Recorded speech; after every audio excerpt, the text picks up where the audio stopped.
Have you been working on a big punch needle project, but it's on a smaller frame and now you need to move it? Perhaps you're feeling a little afraid. Don't worry, it's actually a really easy process as long as you follow these few simple steps. There are a few things you can do to help you be successful in moving your project on your frame. Using a good yarn that is tightly plied will help you in the process. Yarns that are soft and fluffy, like some novelty yarns, are more inclined to get snagged and caught on the grippers. Using the correct stitch gauge as you punch is also really important, as this is going to help the loops hold together and stay in place, and it makes the whole project structurally more sound. The last thing you want to do is make sure that you trim off any tails that might be in the area that are going to get against the gripper frame. This means that you're going to just do a very quick haircut on your project. You don't have to have it all perfectly trimmed. You can come back and do that later at the very end. We want to get any long tails that are on the project snipped off and out of the way so they don't get caught on the grippers. Once you have your tails quickly trimmed off, you're all set to go and put it back onto the frame. The next step is to decide what section you want to actually be working on next. For this project, I want to work on this section here, so I need to make sure that I'm centering that nicely in the working space that I have on my gripper frame. To do this, I am keeping my hand between the grippers and the loops while I'm just getting that rough positioning in place. Once I have it situated how I'd like it, I can then take my hand away and I'm going to gently place these loops down onto the grippers. It's very important at this step to never pull up or try to readjust it in a way that's going to cause any pulling or shifting of those loops against the grippers themselves, as this can cause snags and pulls. Instead, what we want to do is set it down onto the grippers. We're going to take our hand and hold it against the already punched section and the gripper frame. With our hand in place, steadying this section, I can then go around and start to tighten the other sides, just like I normally would. We're going to keep pulling on the unpunched sections while we steady the loops. And we're going to do it in a way that we are keeping our project nice and straight without distorting any of the lines. If you have sections beside the loopy bit that need to go on the grippers, you're still going to maintain the support here with your hand, and then with your other hand, you're going to gently pull and get the monk's cloth hooked up onto those grippers beside the loops. I'm going to do the same thing over on this side. Next, we can go along and we can resume the tightening on the other areas.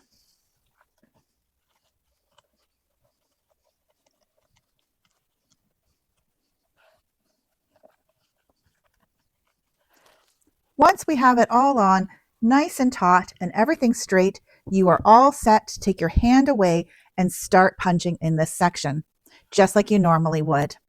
If you ever need to remove the pattern off of the frame for any reason, or when you've completed this section and it's time to take it off because you're done, you need to be very careful in that process, just like you were putting it on.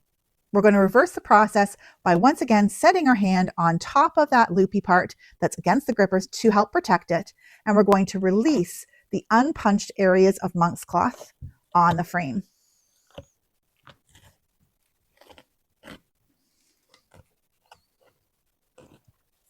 Now becomes the very important part that is essential to this whole process. Gripper frames are made with these gripper teeth that curve in an outward direction all the way around the frame. And as we go to take the project off, we always want to work with the direction of the grippers, never against it. That's why we never want to just pull up, because we'll pull against these teeth and it will snag your loops and pull them out. Instead, what we're going to do is gently take your project and start to roll the loops in the direction that the teeth are curving so that we can ease them gently off of the grippers without causing any kind of snags or pulls. And there you have it. Your project is off the frame without any pulls or snags, and you're all set to go on to the next part.